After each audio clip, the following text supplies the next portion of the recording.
ام المؤمنین حضرت خدیجۃ الکبریٰ رضی اللہ تعالی عنہا کی نماز جنازہ نہیں پڑھائی گئی، مگر کیوں؟ حضرت خدیجۃ الکبریٰ رضی اللہ تعالی عنہا کی وفات کے دن رمضان ہونے کے باوجود کسی نے روزہ کیوں نہیں رکھا تھا؟ حضرت خدیجۃ الکبریٰ رضی اللہ تعالی عنہا کی وفات کے سال کو عام الحزن کیوں کہا جاتا ہے؟ یہی ہماری آج کی ویڈیو کا موضوع ہوگا۔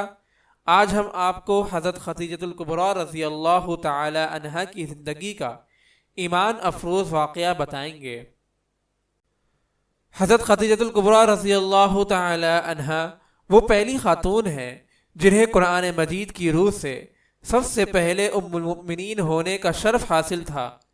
اس کے علاوہ ذاتی طور پر قرآن مجید میں آپ کے ایثار و قربانی کا تذکرہ ہے۔ پیغمبر اسلام حضرت محمد صلی اللہ علیہ وسلم سے شادی سے پہلے حضرت خدیجۃ الکبریٰ رضی اللہ تعالی عنہا بہت بڑی کاروبار کی مالک تھیں۔ آپ کے عظیم کاروان تجارت میں 80,000 اونٹ تھے، جن کے ذریعے شام، یمن، مصر وغیرہ کی طرف برابر آپ کا سامان تجارت جاتا رہتا تھا۔ شادی کے بعد آپ نے سارا مال اور ساری دولت حضور نبی کریم صلی اللہ علیہ وسلم کے قدموں میں ڈال دی تاکہ اسلام کی نشو و نما کے کام آ سکے۔ ام المؤمنین حضرت خدیجۃ الکبریٰ رضی اللہ تعالی عنہا انتہائی بافضیلت خاتون تھی۔ آپ کے والد ماجد خویلد ابن اسد اور والدہ کا نام فاطمہ بنت زائدہ تھا۔ ان دونوں کا سلسلہ نسب آگے جا کر حضور نبی کریم صلی اللہ علیہ وسلم کے سلسلہ نسب سے مل جاتا ہے، اور اس طرح آپ کی ذات گرامی حسب نسب کے اعتبار سے اس لائق تھی کہ زینت خانہ پیغمبر صلی اللہ علیہ وسلم بن سکے۔ آپ کی ولادت سال قبل از عام الفیل اور 56 سال قبل از ہجرت نبوی صلی اللہ علیہ وسلم ہوئی۔ آپ نے 56 سال کی عمر میں وفات پائی اور مکہ کے مشہور قبرستان جنت المعلی میں سپرد خاک ہوئیں۔ حضرت ابو ہریرہ رضی اللہ تعالی عنہ بیان کرتے ہیں کہ حضور نبی کریم صلی اللہ علیہ وسلم کی بارگاہ میں حضرت جبرائیل علیہ السلام آ کر عرض گزار ہوئے، یا رسول اللہ صلی اللہ علیہ وسلم، یہ خدیجہ ہیں جو ایک برتن لے کر آ رہی ہیں جس میں سالن اور کھانے پینے کی چیزیں ہیں۔ جب یہ آپ کے پاس آئیں تو انہیں ان کے رب کا اور میرا سلام کہیے، اور انہیں جنت میں موتیوں کے محل کی بشارت دے دیجیے جس میں نہ کوئی شور ہوگا نہ کوئی تکلیف ہوگی۔ حضرت علی رضی اللہ تعالی عنہ سے روایت ہے کہ حضور نبی کریم صلی اللہ علیہ وسلم نے فرمایا، اپنے زمانے کی سب سے بہترین عورت مریم ہے، اور اس طرح اپنے زمانے کی سب سے بہترین عورت حضرت خدیجۃ الکبریٰ رضی اللہ تعالی عنہا ہیں۔ یہ حدیث متفق علیہ ہے۔ اسی طرح حضرت عبداللہ بن عباس رضی اللہ تعالی عنہما فرماتے ہیں کہ ایک دفعہ حضور نبی کریم صلی اللہ علیہ وسلم نے زمین پر 4 خطوط کھینچے اور دریافت فرمایا کہ تم جانتے ہو کہ یہ کیا ہے؟ صحابہ کرام رضی اللہ تعالی عنہم نے عرض کیا کہ اللہ اور اس کا رسول ہی بہتر جانتے ہیں۔ آپ صلی اللہ علیہ وسلم نے فرمایا کہ یہ جنت کی بہترین عورتیں ہیں، جو کہ حضرت خدیجہ بنت خویلد، حضرت فاطمہ بنت محمد، آسیہ بنت مزاحم زوجہ فرعون، اور حضرت مریم بن عمران ہیں۔ 10 رمضان المبارک ام المؤمنین حضرت خدیجۃ الکبریٰ رضی اللہ تعالی عنہا کا یوم وفات ہے۔ حضرت خدیجہ رضی اللہ تعالی عنہا حضور نبی کریم صلی اللہ علیہ وسلم کی پہلی زوجہ محترمہ تھیں۔ حضور صلی اللہ علیہ وسلم کا حضرت خدیجہ رضی اللہ تعالی عنہا کے ساتھ محبت کا یہ عالم تھا کہ ان کی زندگی کے دوران آپ صلی اللہ علیہ وسلم نے دوسرا نکاح نہیں فرمایا تھا۔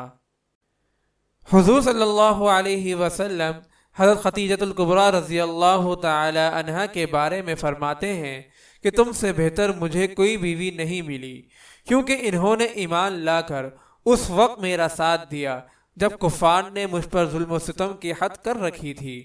انہوں نے اس وقت میری مالی مدد کی جب دوسروں نے مجھے اس سے محروم کر رکھا تھا۔ اس کے علاوہ ان سے مجھے اللہ پاک نے اولاد کی نعمت سے سرفراز فرمایا۔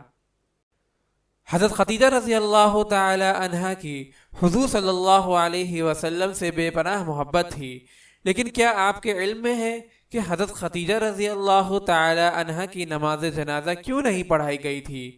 کیونکہ اس وقت نماز جنازہ سمیت 5 وقت کی نماز فرض ہی نہیں ہوئی تھی۔ اسی طرح رمضان ہونے کی وجہ سے کوئی آدمی بھی روزے سے نہ تھا، کیونکہ اس وقت روزے بھی فرض نہیں ہوئے تھے۔ اسی سال حضور صلی اللہ علیہ وسلم کے محبوب چچا ابو طالب اس دنیا سے پردہ فرما گئے تھے، اور 2 عظیم صدموں نے حضور صلی اللہ علیہ وسلم کو بہت مغموم کر دیا۔ اسی وجہ سے اس سال کو عام الحزن یعنی غم کا سال کہا جاتا ہے۔ حضرت خدیجہ رضی اللہ تعالی عنہا کی وفات مدینہ کی ہجرت اور نماز فرض ہونے سے پہلے اسی سال ہوئی جب حضرت ابو طالب کی وفات ہوئی۔ روایات میں آتا ہے کہ انہیں جنت میں موتیوں سے تیار کردہ گھر ملے گا۔ حضور نبی کریم صلی اللہ علیہ وسلم خود ان کی قبر میں اترے اور اپنی سب سے غمگسار بیوی کو دائمی اجل کے سپرد کیا۔ آپ صلی اللہ علیہ وسلم کی حضرت خدیجہ رضی اللہ تعالی عنہا سے 6 اولادیں پیدا ہوئیں، 2 صاحبزادے جو بچپن میں انتقال کر گئے اور 4 صاحبزادیاں پیدا ہوئیں۔ حضرت قاسم بن محمد آپ صلی اللہ علیہ وسلم کے سب سے بڑے بیٹے تھے، انہی کے نام پر آپ کی کنیت ابو القاسم تھی۔ ان کے بعد حضرت زینب بنت محمد صلی اللہ علیہ وسلم آپ کی سب سے بڑی صاحبزادی تھی۔ ان کے بعد حضرت عبداللہ بن محمد صلی اللہ علیہ وسلم نے بہت کم عمر پائی، چونکہ زمانہ نبوت میں پیدا ہوئے اسی لیے طیب و طاہر کے لقب سے مشہور تھے۔ ان کے بعد حضرت رقیہ بنت محمد صلی اللہ علیہ وسلم، ان کے بعد حضرت کلثوم بنت محمد صلی اللہ علیہ وسلم، اور آخر میں سیدہ کائنات حضرت فاطمہ رضی اللہ تعالی عنہا پیدا ہوئیں۔ ان سب کی پیدائش میں ایک سال کا فرق تھا۔ حضرت خدیجہ رضی اللہ تعالی عنہا اپنی اولاد کو بہت چاہتی تھی، کیونکہ یہ مالی طور پر مستحکم تھی، اسی لیے عقبہ کی لونڈی سلمہ کو بچوں کی پرورش پر مقرر کیا۔ وہ ان کو کھلاتی اور دودھ پلاتی تھیں۔ ازواج مطہرات میں حضرت خدیجہ الکبریٰ رضی اللہ تعالی عنہا کو بعض خصوصیات حاصل ہیں۔ وہ آپ صلی اللہ علیہ وسلم کی پہلی بیوی ہیں۔ جب وہ حضور صلی اللہ علیہ وسلم کے نکاح میں آئی تو ان کی عمر 40 برس کے قریب تھی، لیکن حضور صلی اللہ علیہ وسلم نے ان کی زندگی میں دوسری شادی نہیں کی۔ اللہ پاک سے دعا ہے کہ وہ ہمیں حضور نبی کریم صلی اللہ علیہ وسلم کی شفاعت نصیب فرمائے، آمین ثم آمین۔